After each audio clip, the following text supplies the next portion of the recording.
Cuando el juez pronunció esas palabras, vi cómo la cara de mi exmarido se desplomó completamente. Después de 15 años de matrimonio, después de haberme quitado todo lo que creía que era suyo por derecho, nunca imaginó que yo tendría la última palabra. Pero para entender cómo llegamos a ese momento, tengo que contarte toda la historia desde el principio. Todo empezó un martes de octubre. Recuerdo perfectamente el día porque era mi cumpleaños número 33 y había pasado toda la mañana preparando una cena especial para celebrar en casa. Rodrigo había prometido llegar temprano del trabajo, algo que últimamente no cumplía muy a menudo. Su empresa de construcción había crecido considerablemente en los últimos 2 años, y con ello, sus horarios se habían vuelto cada vez más impredecibles. La mesa estaba puesta con nuestras mejores copas.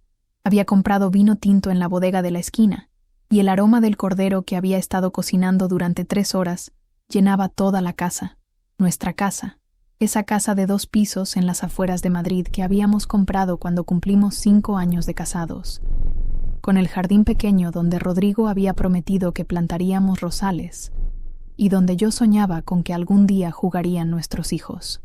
A las 8 de la noche, cuando ya había llamado 4 veces a su teléfono sin respuesta, decidí cenar sola. No era la primera vez, pero sí era mi cumpleaños, y eso hacía que doliera más. Mientras cortaba el cordero que se había enfriado, intenté convencerme de que habría una explicación lógica, una emergencia en la obra, un cliente difícil, el tráfico de Madrid que a esas horas puede ser infernal. Rodrigo llegó pasadas las 11 de la noche. Lo escuché abrir la puerta principal con esa manera particular que tenía de manejar las llaves cuando había bebido. Sus pasos por el pasillo sonaron pesados, cansados. Cuando entró a la cocina, ni siquiera notó que la mesa seguía puesta para 2. «Perdón, mi amor. Se complicó todo en la obra de Pozuelo», me dijo mientras se aflojaba la corbata. «¿Guardaste comida para mí?» No mencionó mi cumpleaños. Ni siquiera cuando vio el pastel de chocolate que había comprado en la pastelería francesa del centro, ese lugar caro donde solo íbamos en ocasiones especiales. Simplemente se sirvió un plato de lo que quedaba del cordero y se sentó frente al televisor. Esa noche, acostada en la cama mientras él roncaba a mi lado, algo cambió dentro de mí. No fue solo el cumpleaños olvidado. Era la acumulación de meses de sentirme invisible, de conversaciones que se habían vuelto mecánicas, de besos en la frente que reemplazaron a los besos en los labios, de proyectos aplazados y promesas rotas. Durante las siguientes semanas, comencé a notar detalles que antes había pasado por alto. Rodrigo llegaba tarde casi todos los días, pero su ropa no olía a cemento ni a pintura como antes. En cambio, detectaba un perfume sutil, floral, que definitivamente no era el mío. Sus llamadas telefónicas se volvieron más frecuentes y más privadas. Se levantaba temprano los domingos, algo que nunca había hecho, alegando que tenía que revisar inventarios o coordinar con proveedores. La empresa efectivamente había crecido. Habíamos contratado a más personal, incluyendo una nueva secretaria administrativa que se llamaba Sofía, una mujer de 28 años, rubia, con una sonrisa perfecta y una manera de vestir que hacía que todas las otras mujeres de la oficina parecieran invisibles. La había conocido en la fiesta de fin de año de la empresa, 2 meses antes de mi cumpleaños olvidado. Durante esa fiesta, celebrada en un restaurante elegante del barrio de Salamanca, noté cómo Rodrigo hablaba con ella. No era solo profesional. Había una proximidad, una complicidad que no existía cuando hablaba conmigo. La manera en que ella se reía de sus chistes, cómo se inclinaba ligeramente hacia él cuando hablaban, cómo sus ojos se encontraban por encima de las cabezas de otras personas en conversaciones grupales. Pero yo me decía a mí misma que estaba imaginando cosas, que el estrés del trabajo, la presión de mantener la empresa a flote, los problemas financieros que habíamos tenido el año anterior, todo eso estaba afectando nuestro matrimonio de manera temporal, que era normal que después de 15 años juntos, las cosas fueran diferentes. El día que descubrí la verdad fue un viernes de noviembre. Rodrigo había salido muy temprano, antes de que yo me levantara, diciendo que tenía una reunión importante con un cliente potencial en Toledo. Me quedé en casa porque era mi día libre del trabajo. Soy profesora de literatura en un instituto público, y ese viernes no tenía clases. Decidí hacer limpieza general de la casa, algo que había estado posponiendo durante semanas. Mientras ordenaba el escritorio del estudio, donde Rodrigo tenía sus papeles del trabajo, encontré un sobre que no estaba bien cerrado. Dentro había fotografías impresas, algo extraño en esta época donde todo se guarda en el teléfono. Las fotografías eran de Rodrigo y Sofía. No eran fotos profesionales ni de eventos de la empresa. Eran fotografías íntimas, tomadas en lugares que reconocí inmediatamente. La terraza de un hotel en Segovia, donde Rodrigo me había dicho que había ido solo por trabajo. Un restaurante en el centro de Madrid, donde supuestamente había tenido una comida de negocios. La playa de Santander, donde según él había pasado un fin de semana, revisando una obra que resultó no existir. En las fotografías, Rodrigo sonreía de una manera que hacía años no le veía cuando estaba conmigo. Sofía llevaba un vestido azul que yo había visto en el centro comercial, pero que nunca me atreví a comprar porque me parecía demasiado joven para mí. En una de las fotos, tomada aparentemente en la habitación del hotel de Segovia, los dos estaban abrazados y ella llevaba puesta la camisa de él.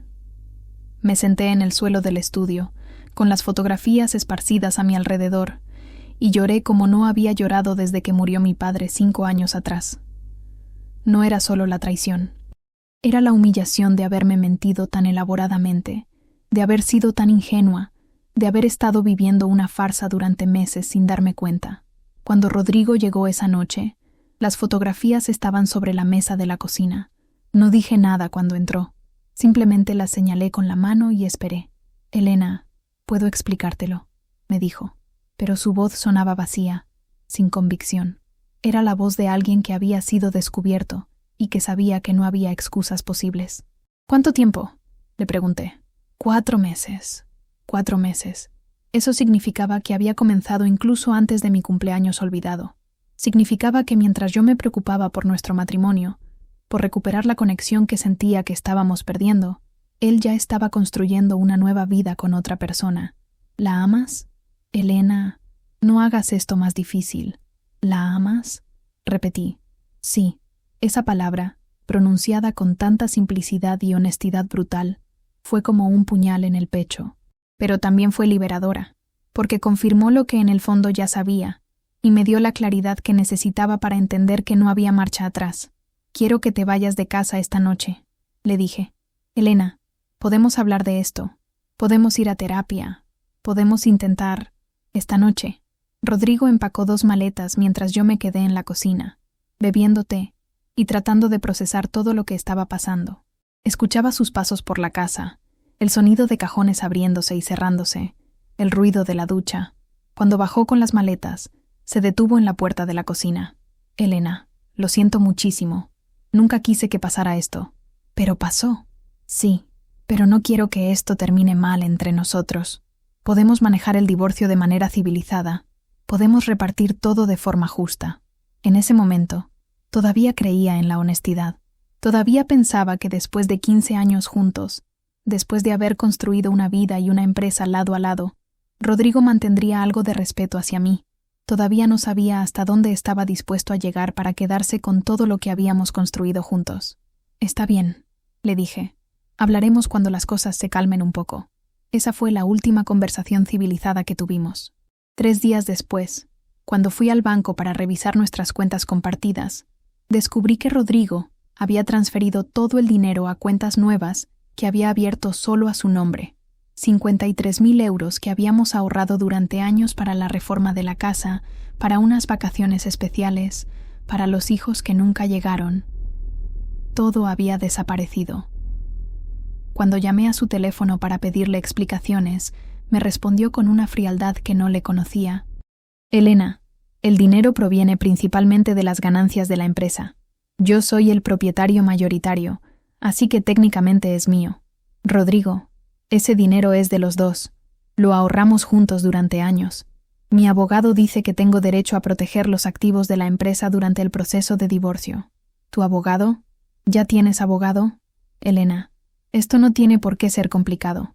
Te voy a dar una compensación justa, pero necesito proteger la empresa.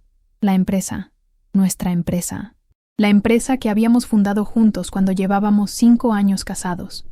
La empresa donde yo había trabajado sin sueldo durante los primeros 3 años, gestionando la contabilidad, atendiendo clientes, coordinando obras. la empresa que había crecido gracias a mis contactos en el sector educativo, que me habían conseguido contratos para reformar colegios e institutos. Oficialmente, Rodrigo aparecía como propietario del 60% de las acciones, y yo del 40%. Pero esa división se había hecho por razones fiscales, siguiendo el consejo de nuestro contador. En la realidad, habíamos sido socios equitativos desde el primer día.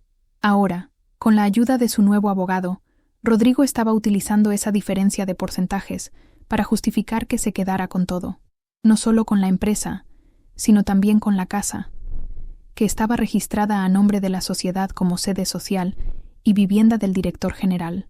Una semana después de su partida, recibí una notificación legal. Rodrigo me demandaba por divorcio y solicitaba que yo abandonara la casa familiar, alegando que era propiedad de la empresa y que mi presencia allí interfería con las operaciones comerciales. También solicitaba la disolución de nuestra sociedad conyugal y la división de bienes, proponiendo quedarse con la empresa completa a cambio de una compensación económica que equivalía a menos del 20% del valor real de todo lo que habíamos construido juntos. Esa noche, sentada en el sofá de nuestra sala, rodeada de recuerdos de 15 años de vida compartida, tomé una decisión. No iba a permitir que me quitara todo sin luchar. No iba a dejar que la historia la escribiera él solo. Al día siguiente contraté a Mercedes Ruiz, una abogada especializada en derecho matrimonial, que tenía fama de ser implacable en casos complicados. Mercedes era una mujer de unos 50 años, elegante pero con una mirada dura, que transmitía inmediatamente que no era alguien con quien convenía meterse. «Elena», me dijo durante nuestra primera reunión, «tu marido cree que esto va a ser fácil. Cree que por tener la mayoría de las acciones de la empresa va a poder llevarse todo. Pero se olvida de algo muy importante. ¿Qué? Se olvida de que tú conoces todos los secretos de esa empresa, y te aseguro que en 15 años de matrimonio has visto cosas que él preferiría que permanecieran ocultas». Mercedes tenía razón. Durante años, había manejado parte de la contabilidad de la empresa. Había visto facturas falsas para evadir impuestos.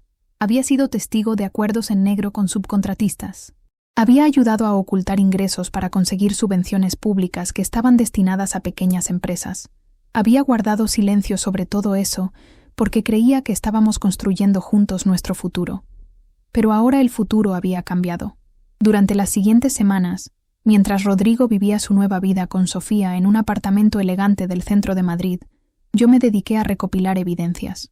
Facturas, contratos, correspondencia, registros bancarios, todo lo que pudiera demostrar no solo mi participación real en la empresa, sino también las irregularidades que habíamos cometido juntos durante años. Mercedes me había explicado la estrategia. No íbamos a atacar directamente con las irregularidades fiscales, porque eso también me implicaría a mí, pero las íbamos a usar como elemento de presión, como algo que Rodrigo no querría que saliera a la luz durante un proceso judicial público. El objetivo, me dijo Mercedes, es demostrar que tú has sido una socia de hecho en esa empresa desde el primer día, independientemente de lo que digan los papeles. Y si él no quiere ser razonable, entonces tendremos que enseñarle todo lo que podemos hacer público. El primer enfrentamiento legal tuvo lugar en febrero, 4 meses después de que Rodrigo se fuera de casa. Era una audiencia preliminar, donde el juez iba a decidir sobre las medidas cautelares, si yo podía seguir viviendo en la casa, si tenía derecho a una pensión alimenticia temporal y si podía seguir participando en las decisiones de la empresa. Rodrigo llegó al juzgado acompañado de su abogado, un hombre mayor con aspecto de haber manejado muchos casos similares. Llevaba un traje caro y una expresión confiada que me hizo entender que creía que tenía todas las cartas ganadoras. Yo llegué con Mercedes y con una caja llena de documentos. Durante la primera parte de la audiencia, el abogado de Rodrigo presentó su versión de los hechos. Según él, yo había sido simplemente la esposa de un empresario exitoso, que había ayudado ocasionalmente con tareas administrativas menores, pero que nunca había tenido un rol real en las operaciones de la empresa. Argumentaba que la casa era propiedad de la sociedad mercantil, no del matrimonio, y que, por tanto, yo no tenía derecho a permanecer allí. Solicitaba que el juez me ordenara abandonar la vivienda inmediatamente y que se estableciera una pensión alimenticia mínima, temporal, hasta que se resolviera el divorcio definitivo. Cuando le tocó hablar a Mercedes, Se levantó con calma y comenzó a presentar una versión completamente diferente de los hechos. Mostró contratos firmados por mí, correspondencia comercial en mi nombre, registros de llamadas a clientes, fotografías de obras donde yo aparecía supervisando trabajos. Demostró que durante los primeros años de la empresa, yo había trabajado tiempo completo sin recibir sueldo y que mis contactos profesionales habían generado más del 40% de los contratos que habían hecho crecer el negocio. Pero lo más importante fue cuando Mercedes presentó un documento que yo había firmado cuando fundamos la empresa y que habíamos olvidado por completo durante todos estos años. Era un acuerdo de colaboración donde Rodrigo se comprometía a otorgarme el 50% de las acciones de la empresa cuando ésta alcanzara un determinado volumen de facturación. Ese volumen se había alcanzado hacía más de 5 años, pero el acuerdo nunca se había formalizado. Vi cómo la expresión confiada de Rodrigo se desvanecía mientras Mercedes explicaba las implicaciones legales de ese documento. No solo demostraba mi derecho a una participación mayor en la empresa, sino que también evidenciaba que durante años, Rodrigo había estado evitando cumplir sus obligaciones contractuales conmigo. El juez estudió el documento durante varios minutos, mientras el silencio en la sala se volvía cada vez más tenso. «Señor Mendoza», dijo finalmente el juez, dirigiéndose a Rodrigo, ¿reconoce usted la autenticidad de este documento? Sí, señoría, pero... ¿Y reconoce que los umbrales de facturación mencionados en el acuerdo se alcanzaron hace varios años? Sí, pero las circunstancias cambiaron y... Las circunstancias no cambian las obligaciones contractuales, señor Mendoza. En esa audiencia, el juez determinó que yo tenía derecho a permanecer en la casa hasta que se resolviera el caso definitivamente. También estableció que debía recibir una pensión alimenticia equivalente al 30% de los ingresos netos de Rodrigo, y que tenía derecho a participar en todas las decisiones importantes de la empresa, hasta que se determinara mi participación real en la sociedad. Fue una victoria parcial, pero importante. Por primera vez desde que había descubierto las fotografías, sentía que tenía algo de control sobre mi propia vida. Sin embargo, Rodrigo no se dio por vencido. Durante los siguientes meses, utilizó todos los recursos a su disposición para complicarme la vida. Cambió las cerraduras de la oficina de la empresa sin avisarme, alegando razones de seguridad. Modificó las claves de acceso a las cuentas bancarias y a los sistemas informáticos. Comenzó a tomar decisiones unilaterales sobre contratos y proyectos, ignorando las órdenes del juez. Pero lo más doloroso fueron sus intentos de manipular a nuestro círculo social. Rodrigo había comenzado a presentar públicamente a Sofía como su nueva pareja, llevándola a eventos y reuniones donde antes íbamos juntos. Había creado una narrativa donde yo era la esposa amargada que no podía aceptar el fin del matrimonio y que estaba utilizando el sistema legal para vengarse. Algunos de nuestros amigos comunes le creyeron, comenzaron a evitarme, a no invitarme a celebraciones donde sabían que él estaría presente. Otros, afortunadamente, vieron a través de sus mentiras y se mantuvieron a mi lado. Durante todo este período, yo seguí trabajando como profesora, manteniendo mi vida profesional separada del caos personal. Mis estudiantes y colegas sabían que estaba pasando por un divorcio difícil, pero yo me esforzaba por mantener la normalidad en el aula. La literatura, que siempre había sido mi pasión, se convirtió en mi refugio. Las historias de personajes que superaban adversidades, que encontraban fuerza en momentos de debilidad, me daban esperanza para continuar. En junio, 6 meses después de que Rodrigo se fuera de casa, recibimos una propuesta de acuerdo extrajudicial. Rodrigo ofrecía comprar mi participación en la empresa por una cantidad que había subido considerablemente desde su propuesta inicial, pero que todavía estaba muy por debajo del valor real. También ofrecía dejarme la casa, pero con una hipoteca que tendría que asumir yo sola. Mercedes estudió la propuesta durante varios días antes de darme su opinión. Elena, la oferta ha mejorado, pero sigue siendo insultante. Él sabe que la empresa vale mucho más, y también sabe que tú no tienes ingresos suficientes para pagar la hipoteca de la casa sin el dinero de la empresa. ¿Qué recomiendas? Recomiendo que rechacemos la oferta y vayamos a juicio. Pero antes de tomar esa decisión, necesito preguntarte algo importante. ¿Estás preparada para que todo salga a la luz pública? Porque si vamos a juicio, voy a tener que presentar toda la evidencia que tenemos, incluyendo las irregularidades fiscales. Esa noche, sola en la casa que había sido nuestro hogar durante tantos años, reflexioné sobre todo lo que había pasado. Pensé en la mujer que había sido al principio del matrimonio, ingenua e ilusionada. dispuesta a sacrificar todo por amor.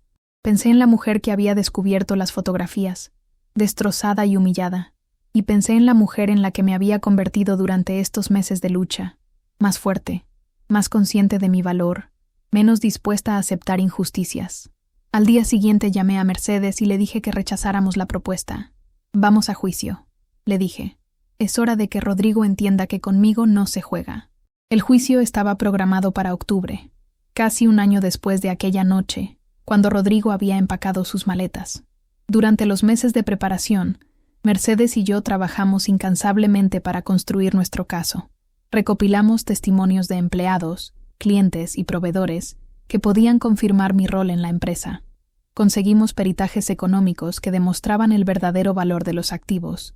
Preparamos evidencia documental que cubría 15 años de historia empresarial y matrimonial, pero la pieza clave de nuestra estrategia era algo que habíamos mantenido en secreto hasta el final, algo que ni siquiera Rodrigo sabía que yo sabía. 3 semanas antes del juicio, mientras revisaba unos documentos antiguos en el sótano de la casa, encontré una carpeta que contenía correspondencia entre Rodrigo y un empresario de la construcción llamado Antonio Vega. La correspondencia era de hacía 2 años y detallaba un acuerdo para inflar artificialmente los costos de una obra pública, repartiendo las ganancias adicionales entre ambos. No era solo evasión fiscal, era corrupción directa, con dinero público de por medio. Mercedes casi no podía creer lo que veía cuando le mostré los documentos. «Elena, esto cambia todo. Con esta evidencia, Rodrigo no solo se enfrenta a problemas civiles, sino también penales. Si esto sale a la luz, podría ir a la cárcel. ¿Crees que deberíamos usarlo? Creo que deberíamos estar preparadas para usarlo si es necesario. Pero primero, vamos a darle una última oportunidad de ser razonable». 2 días antes del juicio, Mercedes le envió una carta al abogado de Rodrigo.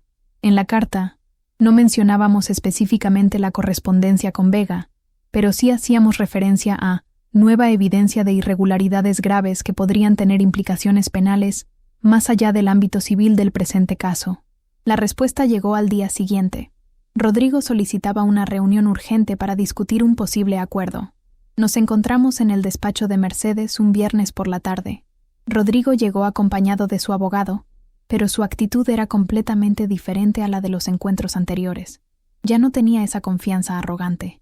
Se veía nervioso, preocupado. «Elena», me dijo cuando entramos a la sala de reuniones, «creo que es hora de que terminemos con todo esto de manera civilizada». Durante 3 horas, negociamos los términos de un acuerdo. Rodrigo aceptó reconocer mi participación del 50% en la empresa, tal como establecía el contrato original que habíamos firmado años atrás. Aceptó comprar mi participación por el valor real, determinado por un peritaje independiente. Aceptó dejarme la casa libre de cargas, y aceptó pagar una compensación adicional por los daños morales y el tiempo perdido durante el proceso. En total, recibiría casi 4 veces más dinero del que me había ofrecido en sus primeras propuestas, pero había una condición. Yo debía comprometer a guardar confidencialidad sobre todos los aspectos financieros y comerciales de la empresa de los que había tenido conocimiento durante el matrimonio. Era una manera elegante de asegurar que nunca haría públicas las irregularidades que conocía. Acepté el acuerdo. 2 semanas después, firmamos todos los documentos ante notario. Rodrigo transfirió el dinero a mi cuenta, firmó la escritura de la casa y formalizó la disolución de nuestra sociedad matrimonial. Técnicamente, había ganado. Había conseguido más dinero del que había esperado al principio. Me había quedado con la casa y tenía garantizada mi independencia económica. Pero mientras salíamos de la notaría, no pude evitar sentir una mezcla extraña de victoria y tristeza. Habían pasado casi 2 años desde aquella noche cuando Rodrigo había empacado sus maletas. 2 años de lucha, de lágrimas, de noches sin dormir, de aprender a ser fuerte de maneras que nunca había imaginado. Ya no era la mujer que había descubierto las fotografías en el suelo del estudio, pero tampoco sabía muy bien quién era ahora. Sin embargo, quedaba una cosa más, una cosa que Rodrigo no sabía, y que cambiaría todo lo que creía haber ganado con su traición, porque la verdadera sorpresa no había llegado todavía. Y cuando llegara, él entendería que subestimarme había sido el error más grande de su vida. La verdadera sorpresa había comenzado a gestarse 3 meses antes de que firmáramos el acuerdo final. Durante todo el proceso legal, mientras Rodrigo creía que tenía controlada la situación, Yo había estado preparando algo que él jamás podría haber imaginado. Todo comenzó cuando Mercedes me sugirió que investigáramos más a fondo los activos ocultos de la empresa. Durante una de nuestras reuniones, me había comentado que en casos como el mío, era común que los cónyuges intentaran esconder patrimonio para evitar repartirlo. Elena, me había dicho, tu marido es inteligente, pero también es arrogante. Los hombres arrogantes siempre cometen errores, porque creen que nadie más es lo suficientemente listo para descubrirlos. Mercedes tenía contactos con investigadores privados especializados en casos matrimoniales. Uno de ellos, un hombre llamado Miguel Sandoval, había trabajado durante años en la policía antes de establecer su propia agencia. Miguel se especializaba en seguir rastros financieros, en encontrar cuentas bancarias ocultas, propiedades no declaradas, inversiones fantasma. Al principio, yo me resistía a la idea de contratar un investigador privado. Me parecía demasiado extremo, demasiado parecido a las películas. Pero Mercedes me convenció con un argumento muy simple. Si no tiene nada que ocultar, el investigador no encontrará nada, y habremos perdido unos pocos cientos de euros. Pero si tiene algo que ocultar, y nosotros no lo descubrimos, habremos perdido potencialmente decenas de miles de euros que te corresponden por derecho. Contraté a Miguel un martes de julio. Era un hombre de unos 45 años, delgado, con el pelo canoso, y una manera de hablar pausada que transmitía profesionalidad. Durante nuestra primera reunión, me explicó exactamente qué tipo de investigación iba a realizar. Señora Mendoza, me dijo, voy a seguir el dinero. Voy a revisar todas las transacciones bancarias de su marido de los últimos 3 años. Voy a investigar si tiene propiedades registradas a su nombre o a nombre de terceros. Voy a comprobar si tiene inversiones, cuentas en otros bancos, participaciones en otras empresas. Y voy a investigar también a la señorita Sofía, porque es muy común que en estos casos los activos se transfieran temporalmente a la nueva pareja. El trabajo de Miguel fue meticuloso y discreto. Durante 6 semanas, siguió cada pista, cada transacción sospechosa, cada movimiento financiero que Rodrigo había hecho durante los últimos años, y lo que descubrió superó todas mis expectativas. Rodrigo no solo había estado ocultando dinero, había estado construyendo sistemáticamente un patrimonio paralelo del que yo no sabía absolutamente nada. La primera revelación fue que tenía una cuenta bancaria en Andorra con más de 120.000 euros. El dinero había llegado allí a través de una compleja red de transferencias que comenzaban en la empresa, pasaban por varias sociedades pantalla y terminaban en esa cuenta extranjera. Era dinero que había estado desviando durante más de 3 años. Pequeñas cantidades cada mes que sumadas representaban una fortuna. La segunda revelación fue que era propietario de un apartamento en la Costa del Sol, registrado a nombre de una sociedad limitada de la que él era el único accionista. El apartamento, según la investigación de Miguel, había sido comprado 2 años atrás por 200.000 euros, y ahora valía casi 300.000, debido a la revalorización de la zona. Pero la revelación más impactante fue la tercera. Rodrigo era socio oculto de otra empresa de construcción en Valencia, una empresa que había ganado varios contratos públicos importantes durante los últimos años. Su participación en esa empresa no aparecía en ninguno de los documentos que había presentado durante nuestro proceso de divorcio. Era una sociedad que facturaba más de 2 millones de euros al año, y de la cual él poseía el 25%. En total, Miguel calculó que Rodrigo había ocultado activos por valor de más de 800.000 euros. Cuando vi el informe completo, me quedé sin palabras. Durante 15 años de matrimonio, yo había creído que conocía completamente nuestra situación financiera. Había participado en la gestión de la empresa, había ayudado a tomar decisiones importantes, había vivido con la tranquilidad de saber exactamente cuánto teníamos y cuánto debíamos. Y resulta que mi marido había estado viviendo una doble vida financiera durante años. Elena, me dijo Mercedes cuando revisamos juntas el informe, esto cambia completamente nuestra posición. Ya no estamos hablando de una división de bienes matrimoniales. Estamos hablando de ocultación de patrimonio, que es un delito. Y también estamos hablando de posible fraude fiscal, porque ese dinero de Andorra nunca se declaró en España. Mercedes tenía razón. Con esta información, podíamos haber destruido completamente a Rodrigo. Podíamos haber hecho que lo investigara Hacienda. Podíamos haber denunciado las cuentas en el extranjero. Podíamos haber exigido no solo la mitad de los activos ocultos, sino también compensaciones por daños y perjuicios. Pero yo tenía un plan diferente. Durante las semanas siguientes, mientras Rodrigo creía que estábamos llegando al acuerdo final del divorcio, yo estaba preparando mi verdadera estrategia. Una estrategia que no solo me daría lo que me correspondía económicamente, sino que también le enseñaría una lección que nunca olvidaría. El plan era simple pero brillante. En lugar de confrontar directamente a Rodrigo con la evidencia de los activos ocultos, iba a usar esa información como palanca para conseguir algo mucho más valioso: el control completo de nuestra empresa original. Mercedes al principio no entendía mi estrategia. Elena, si le dices que sabes lo de los activos ocultos, va a tener que dártelos. Son 400.000 euros que te corresponden por ley. ¿Por qué quieres arriesgarte a perder eso?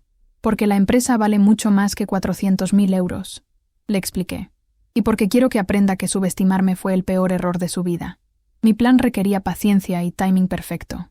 Durante las negociaciones del acuerdo, me comporté exactamente como Rodrigo esperaba, como la esposa traicionada que finalmente estaba dispuesta a ser razonable con tal de terminar con el divorcio rápidamente. Acepté sus condiciones principales, negocié solo lo suficiente para que no sospechara, y firmé el acuerdo de confidencialidad que tanto le importaba.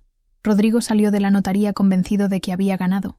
Había conseguido quedarse con la empresa, había evitado que yo hiciera públicas las irregularidades fiscales menores que conocía, y había pagado un precio que, aunque alto, seguía siendo mucho menor del que habría tenido que pagar si yo hubiera descubierto sus activos ocultos. Lo que él no sabía era que mi silencio tenía un precio mucho más alto del que había imaginado. 3 días después de firmar el divorcio, puse en marcha la segunda fase de mi plan. Utilizando la información que Miguel había recopilado, contraté a un abogado fiscal especializado en delitos económicos, un hombre llamado David Herrera, que tenía experiencia denunciando casos de fraude y ocultación de patrimonio. Le presenté toda la evidencia de las cuentas en Andorra, del apartamento en la Costa del Sol y de la participación oculta en la empresa de Valencia. «Señora Mendoza», me dijo David después de revisar el dossier, «esto es un caso textbook de ocultación de patrimonio y fraude fiscal. Si presentamos una denuncia ante Hacienda, van a investigar todo, van a encontrar las cuentas ocultas, van a calcular los impuestos no pagados, van a imponer sanciones que pueden llegar al 200% del dinero evadido. Su exmarido se enfrenta a multas de varios cientos de miles de euros, y posiblemente también a cargos penales. ¿Cuánto tiempo tardaría el proceso? Una investigación de Hacienda de esta magnitud puede durar entre 2 y 3 años, pero las medidas cautelares se aplican inmediatamente. En cuanto presenten la denuncia, van a embargar todas sus cuentas bancarias, van a bloquear la venta de propiedades, van a intervenir la empresa. Va a quedar completamente paralizado financieramente hasta que se resuelva el caso. Era exactamente lo que yo esperaba escuchar. Una semana después de nuestra reunión, David presentó la denuncia ante la agencia tributaria. No la presenté yo directamente, para evitar que pareciera una venganza personal del divorcio. La presentó como un ciudadano cumplidor de la ley, que había tenido conocimiento de irregularidades fiscales graves y tenía la obligación moral de denunciarlas. Las medidas cautelares se aplicaron inmediatamente. Un martes de noviembre, 6 meses después de nuestro divorcio, Rodrigo recibió la visita de los inspectores de Hacienda en su oficina. Llegaron con una orden de embargo preventivo y una solicitud de información sobre todas sus cuentas bancarias, propiedades e inversiones de los últimos 5 años. Ese mismo día, me llamó por teléfono por primera vez desde que habíamos firmado el divorcio. «Elena, ¿tú tienes algo que ver con esto?» «¿Con qué, Rodrigo?» «Con la investigación de Hacienda. Vinieron esta mañana y me embargaron todas las cuentas. Dicen que alguien los alertó sobre posibles irregularidades fiscales. No sé de qué me hablas. Elena, por favor. Sé que estás enfadada por cómo terminaron las cosas entre nosotros, pero esto es demasiado. Esto puede arruinarme completamente. Rodrigo, firmé un acuerdo de confidencialidad contigo. No he hablado con nadie sobre los asuntos de la empresa». Era técnicamente cierto. No había violado el acuerdo de confidencialidad, porque la información sobre los activos ocultos no provenía de mi conocimiento como esposa o socia de la empresa, sino de la investigación privada que había contratado después del divorcio. Durante las siguientes semanas, la investigación de Hacienda avanzó rápidamente. Los inspectores descubrieron la cuenta en Andorra, el apartamento en la Costa del Sol, la participación oculta en la empresa de Valencia. Calcularon que Rodrigo debía más de 300.000 euros en impuestos no pagados, más sanciones que duplicaban esa cantidad. Pero lo peor para él no eran las multas. Lo peor era que el embargo había paralizado completamente sus operaciones. No podía acceder a sus cuentas bancarias. No podía vender propiedades. No podía mover dinero. Su empresa comenzó a tener problemas de liquidez, porque no podía pagar a proveedores ni empleados. Varios contratos importantes se cancelaron cuando los clientes se enteraron de la investigación fiscal. En enero, un año después de nuestro divorcio, Rodrigo me volvió a llamar. Su voz sonaba completamente diferente. Ya no quedaba nada de la arrogancia de los primeros meses. Sonaba desesperado. Elena, necesito hablar contigo. ¿Podemos vernos? Acordamos encontrarnos en una cafetería del centro, lejos de los lugares donde solíamos ir cuando estábamos casados. Cuando llegué, Rodrigo ya estaba allí, sentado en una mesa del fondo. Se veía mal. Había perdido peso, tenía ojeras, y su ropa, aunque limpia, no tenía el cuidado impecable de antes. Elena, la empresa está quebrada, me dijo sin rodeos en cuanto me senté. No puedo pagar las nóminas, no puedo pagar a los proveedores, no puedo acceder al dinero para cumplir con los contratos. Van a embargarme todo, incluida la empresa. Lo siento mucho, Rodrigo. Sabes que tú estás detrás de esto. No sé de qué hablas. Por favor, Elena. Sé que contrataste a un investigador privado. Sé que descubriste lo del dinero de Andorra y lo del apartamento. Y sé que fuiste tú quien alertó a Hacienda. Esos son especulaciones. Elena, te lo pido por favor. Retira la denuncia. Diles que te equivocaste, que era información falsa. Yo te daré todo lo que quieras. Te daré la mitad del dinero de Andorra. Te daré el apartamento. Te daré lo que me pidas. No puedo retirar una denuncia que no presenté. Elena, por favor. 15 años de matrimonio tienen que significar algo. No me hagas esto. Lo miré a los ojos y durante un momento sentí algo parecido a la compasión. Este hombre destruido, desesperado, suplicándome ayuda, había sido mi marido durante 15 años. Había sido el hombre con quien había soñado tener hijos, con quien había planeado envejecer, con quien había construido una vida. Pero entonces recordé las fotografías esparcidas en el suelo de nuestro estudio. Recordé su frialdad cuando me quitó todo el dinero de las cuentas. Recordé cómo había intentado dejarme sin nada, cómo había mentido en los tribunales, cómo había utilizado nuestro acuerdo de confidencialidad para proteger sus secretos mientras me traicionaba sistemáticamente. Rodrigo, le dije con voz calmada, durante todos estos meses has creído que eras más inteligente que yo. Has creído que podías mentirme, robarme, humillarme, y que yo simplemente iba a aceptarlo porque era la esposa ingenua que no sabía defenderse. Elena, yo no he terminado.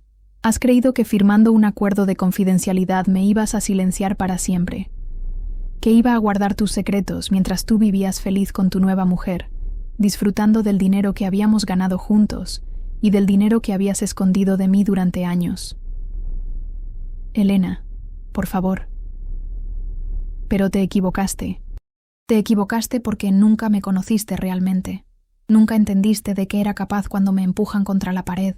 Y ahora vas a aprender la diferencia entre la mujer que era cuando te conocí y la mujer en la que me convertiste cuando decidiste traicionarme. Me levanté de la mesa y antes de irme, le dije lo último que tenía que decirle. El dinero que escondiste durante nuestro matrimonio no era solo tuyo, Rodrigo. Era nuestro.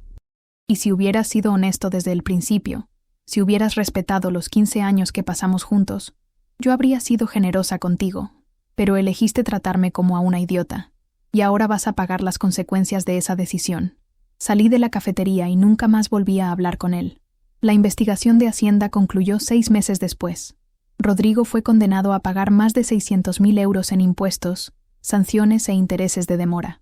Como no tenía liquidez para pagar esa cantidad, Hacienda procedió a embargar todos sus bienes, incluyendo su participación en nuestra antigua empresa. La empresa fue subastada para pagar las deudas fiscales.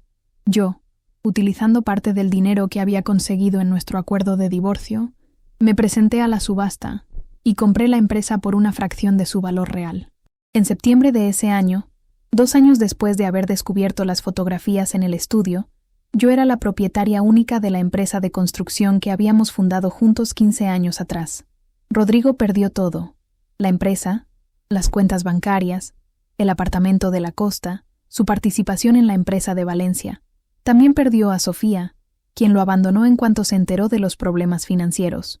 Según supe después por conocidos comunes, ella había estado con él principalmente por el dinero y el estilo de vida que podía ofrecerle. Cuando eso desapareció, ella también desapareció.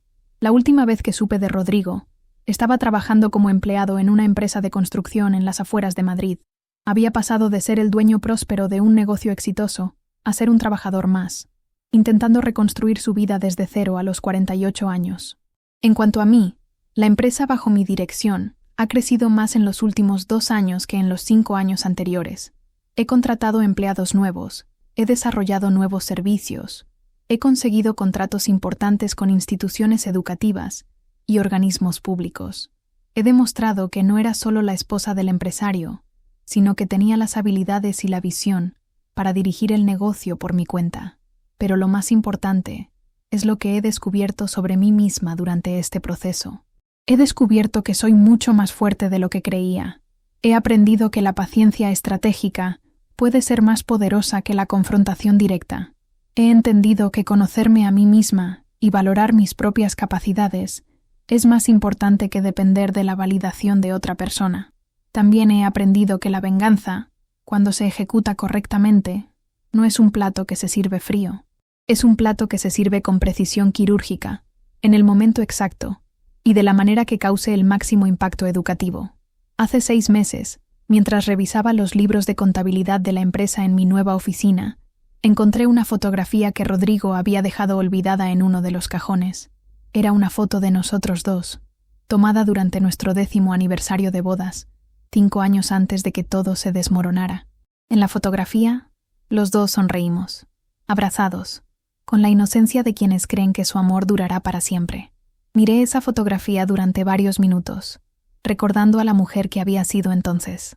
Una mujer que confiaba completamente, que daba todo sin calcular, que creía que el amor era suficiente para superar cualquier obstáculo. Una mujer que habría sido incapaz de planear la destrucción meticulosa de la vida de otra persona, incluso si esa persona la había traicionado. Esa mujer ya no existe. En su lugar hay alguien más sabio, más calculador, más consciente de que en este mundo nadie va a proteger tus intereses, si tú no los proteges primero. Alguien que entiende que la ingenuidad puede ser un lujo que no todas podemos permitirnos. ¿Me arrepiento de lo que hice? La respuesta honesta es no. Rodrigo tuvo múltiples oportunidades de hacer las cosas correctamente. Podría haber sido honesto sobre su aventura desde el principio. Podría haber propuesto un divorcio civilizado y una división justa de los bienes. Podría haber respetado los 15 años que habíamos pasado construyendo una vida juntos. En lugar de eso, eligió la mentira, el engaño y la humillación. Eligió tratarme como si fuera estúpida, como si no mereciera respeto, como si fuera un obstáculo menor en su camino hacia la felicidad con otra mujer. Y cuando alguien te trata así, cuando alguien subestima tu inteligencia y tu capacidad de reacción de esa manera, tiene que estar preparado para las consecuencias. El día que Rodrigo salió de casa con sus 2 maletas, creyendo que me había dejado destrozada e indefensa, no podía imaginar que estaba creando a su peor enemiga. No sabía que la mujer tímida y complaciente que había conocido se convertiría en alguien capaz de planear su destrucción durante meses, con la paciencia de una araña tejiendo su red. Ahora, cuando conduzco por Madrid y paso por lugares donde solíamos ir juntos, ya no siento dolor. Tampoco siento odio. Lo que siento es una satisfacción profunda y duradera, el tipo de satisfacción que viene de saber que hiciste justicia cuando nadie más iba a hacerla por ti. La empresa sigue creciendo. Tengo empleados leales, clientes satisfechos y proyectos emocionantes para el futuro. He comprado una casa nueva, más pequeña, pero más acogedora, donde no hay recuerdos dolorosos en cada habitación. He comenzado a salir con alguien, un hombre que me respeta y me valora, que entiende que soy independiente y no necesito que nadie me rescate. Pero por encima de todo, he recuperado algo que había perdido durante los últimos años de mi matrimonio, el respeto por mí misma. Y eso vale más que todo el dinero que pude haber perdido o ganado en esta historia. Porque al final, la lección más importante que aprendí no fue sobre venganza o estrategia legal. Fue sobre el valor de conocer tu propio poder y no tener miedo de usarlo cuando las circunstancias lo requieren. Rodrigo pensó que podía jugar conmigo porque creía que yo era débil. Aprendió, demasiado tarde, que hay una diferencia enorme entre ser amable y ser débil, entre ser confiada y ser ingenua, entre ser paciente y ser pasiva. Y cuando finalmente entendió esa diferencia, ya era demasiado tarde para cambiar el resultado de su propia arrogancia. Esa es la historia de cómo mi marido se fue con otra, y quiso quedarse con todo, pero nunca esperó lo que yo diría y haría cuando llegó el momento de que la verdad saliera a la luz. Y la verdad siempre sale a la luz, especialmente cuando tienes la paciencia suficiente para asegurarte de que así sea. Pero esta historia tiene un epílogo que quiero contarte, porque demuestra que las consecuencias de nuestras acciones a veces van mucho más lejos de lo que imaginamos. Hace 3 meses, recibí una llamada inesperada. Era de una mujer llamada Carmen, que se presentó como la nueva pareja de Rodrigo. Al principio pensé que era algún tipo de broma, pero rápidamente me di cuenta de que hablaba en serio. «Señora Mendoza», me dijo con voz nerviosa, «sé que esto le va a parecer muy extraño, pero necesito hablar con usted sobre Rodrigo». Carmen me contó que había conocido a Rodrigo 6 meses atrás, cuando él ya había perdido todo. Era una mujer divorciada de 42 años, con 2 hijos, que trabajaba como enfermera en un hospital público. A diferencia de Sofía, Carmen no estaba interesada en el dinero o el estatus. Había conocido a un hombre aparentemente humilde, trabajador, que le había contado una versión muy editada de su historia conmigo. Según la versión de Rodrigo, yo había sido la esposa vengativa que había arruinado su vida por despecho, que había utilizado contactos corruptos para inventar cargos fiscales en su contra, que había manipulado el sistema legal para quitarle todo lo que había construido con su esfuerzo. Pero Carmen era inteligente y había comenzado a hacer sus propias investigaciones. Había encontrado inconsistencias en la historia de Rodrigo, había buscado información sobre el caso en registros públicos y gradualmente había comenzado a entender que la realidad era muy diferente de lo que él le había contado. «Señora Mendoza», me dijo durante esa primera conversación telefónica, «no la conozco, pero necesito saber la verdad. Porque si Rodrigo me está mintiendo sobre usted, probablemente también me esté mintiendo sobre otras cosas. Y tengo 2 hijos que proteger». Decidí encontrarme con Carmen, no porque sintiera que le debía explicaciones a nadie, sino porque reconocí en su voz el mismo tono de mujer inteligente que comienza a sospechar que está siendo engañada. El mismo tono que probablemente había tenido yo cuando empecé a notar el perfume extraño en la ropa de Rodrigo. Nos encontramos en una cafetería cerca de mi oficina. Carmen era una mujer atractiva, con el pelo castaño recogido en una coleta, y una expresión determinada que me recordó a mí misma durante los peores momentos del divorcio. Llevaba el uniforme de enfermera bajo una chaqueta de punto, y tenía esa manera de moverse eficiente de las personas que están acostumbradas a resolver problemas bajo presión.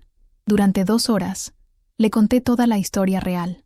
Le mostré documentos, le expliqué los detalles del proceso legal, le hice entender que Rodrigo no había sido una víctima inocente, sino un hombre que había intentado robarme sistemáticamente y que había pagado las consecuencias de sus propias acciones. Carmen escuchó todo sin interrumpir, tomando notas ocasionales en una libreta pequeña. Cuando terminé de hablar, se quedó en silencio durante varios minutos. «Gracias por ser honesta conmigo», me dijo finalmente. «Ahora entiendo por qué los números nunca cuadraban cuando me hablaba de su situación financiera, y por qué se ponía tan nervioso cuando yo hacía preguntas sobre su pasado». Esa conversación cambió la vida de Carmen, pero también cambió algo en mí. Por primera vez desde que había comenzado toda esta historia, me enfrenté cara a cara con las consecuencias humanas de mis acciones. Rodrigo no era solo el exmarido traidor que había merecido su castigo. También era un hombre que había conocido a una mujer buena, que había intentado construir algo nuevo con ella, y que estaba condenado a repetir los mismos patrones de mentira y manipulación, porque no había aprendido realmente de sus errores. Carmen rompió con Rodrigo esa misma semana. Me llamó para contarme que cuando lo confrontó con la información que yo le había dado, él había reaccionado exactamente igual que había reaccionado conmigo, primero negando, después minimizando, finalmente culpando a todos los demás por sus problemas. «Es un hombre que nunca va a cambiar», me dijo Carmen, «y yo ya pasé por eso una vez con mi exmarido. No voy a cometer el mismo error 2 veces».